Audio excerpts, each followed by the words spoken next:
वाह रे सारे बुढ़ छुछुनर वाह बहुत अच्छा कि टांगले हम प्रखंड से। अरे भैया एक बात कही, भौजी के तू झाँट भी ना सीख सकता आ तू टांगे के बात करता। भौजी पटा के मुँह में मुती नु पिए लगबो। तो का हाल बा? आज हम फिर से पढ़ाई कर ले बनी तानिया झाँट में तानिया झा एंड टुनटुन ला ले दो भाई। आज के वीडियो इतना गान फाड़बा कि देखने के बाद में बहुते मजा आई। तो वीडियो बनाए के बस एक ही मकसद बा और एक ही मकसद रहेला आप सभी को दिल से हंसाने के लिए, ना किसी को दिल को ठेस पहुंचाने के लिए। तो वीडियो को पूरा देखम और देखने के बाद में भूल जान। तो बिना कोनो लावा लहसुन के आज के वीडियो स्टार्ट करते हैं। वाह रे भौजी भंसरी वाली वाह बहुत अच्छा। ओठ ओठ लाल भइल बा आ सेव गाल भइल बा।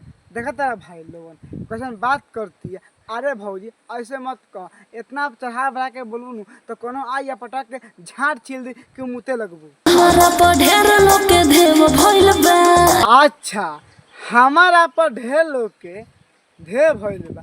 अरे भौजी सोच कहे ना कहता कि हमरा पर बहुत कोनो के ध्यान बा कि पटक के पेड़ ले खाती। ई तनी सुन के अच्छा लागी है ढेर लाल लहसुन कहे ला कहता कि सुनला के बाद में झाँटे जो कर जाए। ऐसे ना बोले के भौजी, अभी तू लड़की बारू संभाल के रह, कोनो पटक के रेप करी तो का हाल होई? ए तहार बहन चो भौजी का चाहता रू हो ना तू हमरा के बोला का चाहता रू कि तहार कोनो ओठ काट ले हो आ कोनो गाल सुनता फिर से कहतिया कि ओठ लॉलीपॉप भइल बा आ गाल सेव भइल बा। अरे भौजी आ नीचे के सामान का भइल बा बोला आओ तारा बहनी के झाड़ छिलो भाग यहाँ से। का बात करता रू? केहू ना छुलक दिल्ली बॉम्बे हाथ तोर बहनी चो लगा तो हमारे आदमी नु बुढ़ छुछुनर बा ओ जो ताया के ना छुले बा। ए भौजी ई बिहार आ बिहार के लेकर नु ब्रांड होकेला। ई हम ना खिसारी भैया कर आ खिसारी में का हमनी के अपने आप पर भरोसा बा कि हमनी ब्रांड बने। लेकिन ऐसे कहा तो बिहार में आके नु तथा पता नहीं के हमनी जो बहुत जल्दी पटक के झाँटो छीन ले सन। सुनो भाई लोगों ने भौजी के बहुत दी भौजी के कहे के मतलब बा कि दिल्ली बम्बई के लोग ना छुलक तब भौजी आल खिया झारखंड से। अब देखो भौजी तू झारखंड से आवो चाहे आसमान से आवो चाहे ऐसे ही चल आवो वो से मतलब नहीं के हम तो पहले कहे तानी ई बिहार बच के रही है पटक के कोनो पेली तो हम नहीं जानत। ए भैया हित जुग मत कहो हेता तक कहो काहे कि भौजी के हेता तब आ भौजी घमन काहे ना कर। भौजी गदर के मार टॉप के लागत या तो पक्का सिंपल सा बात बा कि भौजी घमन करबे कर काहे कि झारखंड से आइल बिया। तो भैया झारखंड के लड़की भी कोनो खराब ना होली सन बहुते गजब होली सन। तो बच गई है गलती से कोनो गलत बात बोलबो नु आ भौजी के खराब लागी भौजी मुँह तो दी देखे के पड़ी।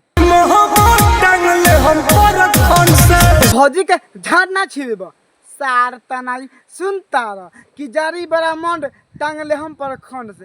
अरे भैया गांड से का लो ना आ प्रखंड के बात करता रह का चाहता कि कोनो आओ आ प्रखंड के में पेल के चल जाओ ऐसे ना बोले के भैया। हम जानता नहीं कि तहार नु गांव के गुर्दा बहुत मजबूत बा मार खाला से कुछो ना हो। लेकिन गलती से कोनो पेले नु तो बड़ी फाटी।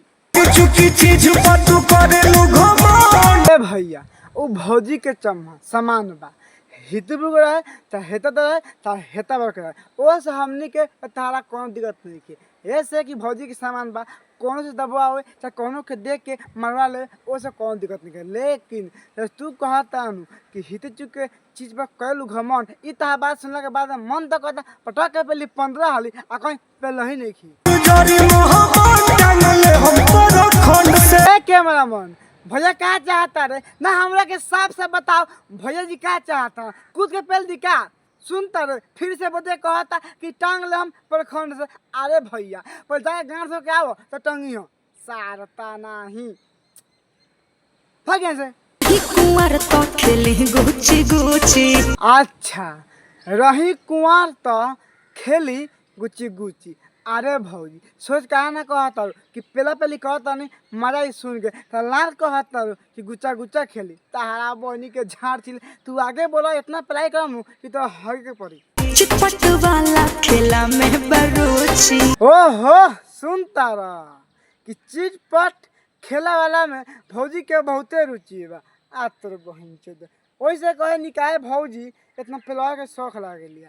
एगो गाना आ रहे कि भतवा कितनो ठोकता लड़का नहीं होखता, ये भौजी बिया आ केंती कहतिया कि चिटपट वाला में बा रुचि खेले के।